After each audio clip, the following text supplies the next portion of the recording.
Hello everyone. Today in this video we are going to discuss about some terms of the circle which is of exercise 10.3.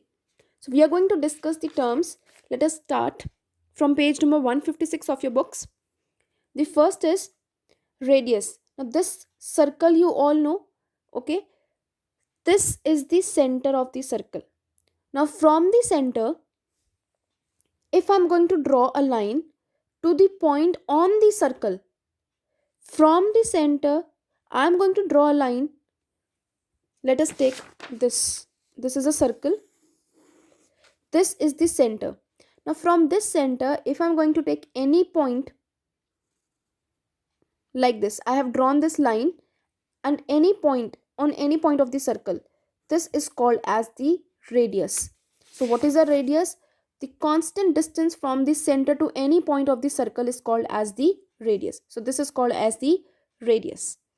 Now if I'm going to extend it to the other side of the circle, if I extend this radius to the point on the other side of the circle, this complete is called as the diameter. This is called as the diameter. Okay, so what is the diameter? The line segment whose end points lie on the circle and which passes through the center. So this is very important. It has to pass through the center. Diameter has to pass through the center and its end points lie on the circle. So this is the diameter. Now, what is the circumference? Circumference means the way you are doing perimeter of rectangle, perimeter of square. Similarly, in the circles, perimeter is called as the circumference. So the distance around the edge of the circle is called as the circumference. This edges, these are the edges, right? So the distance, complete distance of this is called as the circumference. Now the next is chord. Chord means a line segment whose endpoints lie on the circle is a chord. The only difference between diameter and chord is that in the diameter it passes through the center. Diameter is also a chord, but since the chord is passing through the center, that line is called as the diameter. And in the chord, a line is drawn such that its endpoints lie on the circle. Its ends points are lying on the circle. Okay, so the line segment whose endpoints lie on the circle is called a chord. Diameter is the longest chord of the circle. Right, so we have discussed this. Now let's move to the next concept. Now there are some other also terms. Let us discuss about them. Let's start with this secant. Secant is a line which passes through the circle and intersects the circle at two distinct points is a secant. Like this. When it is till here, it is a chord. Okay, but when it is extended outside the circle, this is called as the secant. This is called as the secant. Next is a semicircle. Semicircle means half of a circle. This is complete circle. Okay, but if this is a complete circle, if I'm going to do half of this is called as the semicircle. This is called as the semicircle. Okay, so half of a circle is known as the semicircle. To obtain a semicircle, draw any diameter of the circle. See, if you want to get the semicircle out of it, you can draw a diameter, and this diameter is going to divide it into two equal parts, this part and this part, and each part is going to be a semicircle, right? Now the next is an arc. Now what is an arc? An arc is any part of the circle enclosed by 2 points on it. If you're going to see this circle, you take any 2 points. You take xb, you take bq, any points you take. This is called as an arc. This is the line, any part which is enclosed by 2 points xb, like this. So basically arc means like this. This is an arc, okay, which is having 2 points. You take this circle, this much part is also an arc, this is also an arc. So what is an arc? An arc is any part of the circle which is enclosed by any 2 points on it.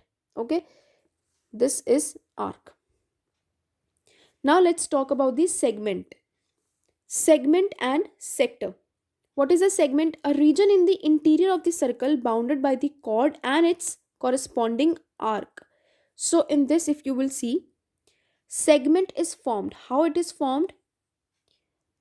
Let us draw segment. Let us draw a chord like this. I have drawn a chord on the circle, and with this I have joined this on the circle only. So this part is called as the segment. This is called as the segment. Now this is smaller in size, so this segment, this part is called as the minor segment, and since this is the bigger in size, so that is called as the major segment. So this segment is formed by what? By two things. First is chord. This is the chord in which these 2 points are making an arc. So chord and arc is making a segment. The smaller area is called as the minor segment and the major area is called as the major segment. Let's talk about the sector. Now sector is the region bounded by an arc and two radii drawn from the endpoints of the arc to the center is also called as the sector of the circle. Now just look at this figure. This is the center, right? If this is the center, from this we have drawn two radius. We have drawn two radii from center, OA, OB. And these two we have joined together. So this area which is formed is called as the sector. So the sector is the region which is bounded by arc and two radii. So this is called as the sector. Now again, since this is smaller in size, so that means this is called as the minor sector, and this is bigger in size, so that means this is called as the major sector. Okay. So these were some concepts of this exercise 10.3. Now let's move to question number 1. In question number 1, you are going to do this in the book itself. You have to write, looking at this, what it is going to be. Now if you see this, this is the radii and the arc. Radii and arc, that means this is a sector. A is the center. This A is the center. AB is the radius. AB is the radius because this is the line which is passing through the center. Okay, from the center to the point on the circle. So this is the radius. Next is this complete diameter. This is complete diameter which is passing through the center, CD. So this line CD is the diameter. This chord is there and arc is there. So that means this is minor segment. In case of segment, see what is the difference between segment and sector. Segment means arc plus chord. These two are required. In sector, arc and two radii are required. So with this concept, you will be getting to know the difference between the sector and the segment. Okay. Now this was the, because since there is a chord, so that means this is a minor segment. And I have told you that the distance outside this on the edges is called as the circumference. So this is called as the circumference. Okay, so this was your question number 1. Do this in the book. Now let's move to question number 2. The line segment whose end points lie on the circle. A line segment, this is the line segment. See, this is the line segment whose end points lie on the circle.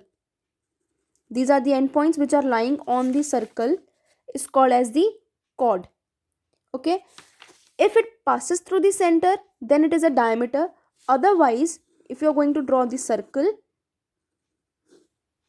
like this, this is the center. I have drawn the line segment and its endpoints are lying on the circle. This is called as the chord. Let's do the next one. Diameter is the line segment whose endpoints lie on the circle and which passes through the center of the circle. I have just explained you that diameter is the chord only whose endpoints lie on the circle, but it passes through the center of the circle. So this is the diameter. Next, diameter of a circle divides it into two equal parts. If you see that this is the diameter, this is also one part, this is also one part, so both are equal. These two parts are equal, and if they both are equal, you will see which shape this is forming. this is forming a semicircle. And which figure is this forming? Semicircle. So we can say that the diameter divides this into two equal parts, and each part is forming which semicircle shape. Okay, so this was your C part. Now let's do the D part. The region bounded by an arc and two radii.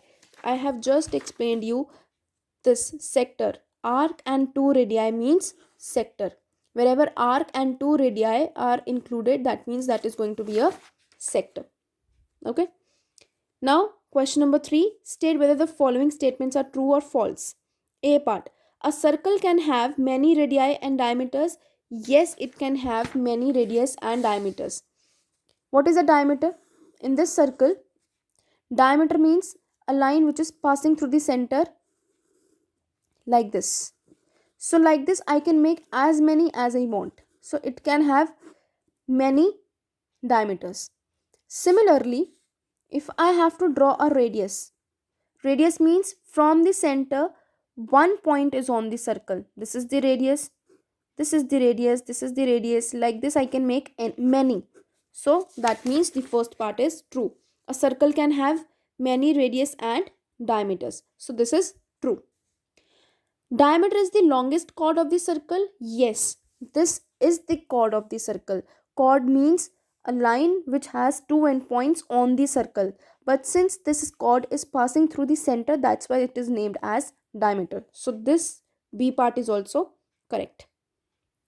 Now question number 4 is that you have to write the differences between the diameter and chord, sector and segment, arc and semicircle. Now this question 4 you will be doing in the notebook. Question 1, 2, 3 you will do in the book, but question number 4 you will be doing in the notebook. You just have to write these statements whatever they are given in the book. That's it. Diameter, what is diameter? Diameter means a line segment whose endpoints are on the circle and which passes through the center. Okay, so this is the diameter which is passing through the center, but in the chord a line segment endpoints are on the circle, it does not passes through the center. So this is the difference. Okay, and I have explained this by framing this figure, right? Next, let us do segment, sector and segment.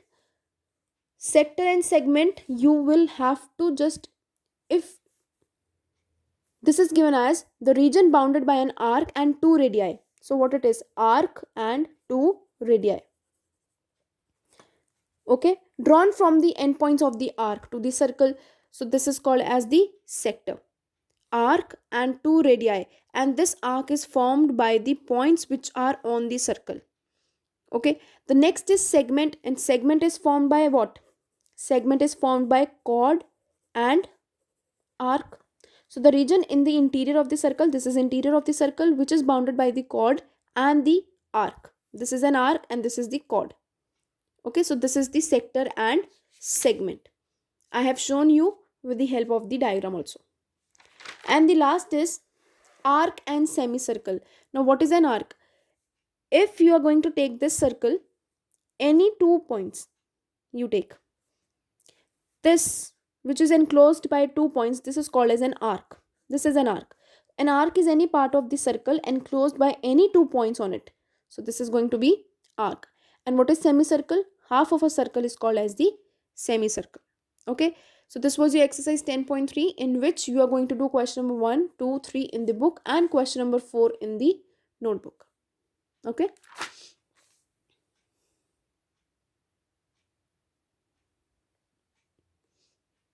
Thank you everyone.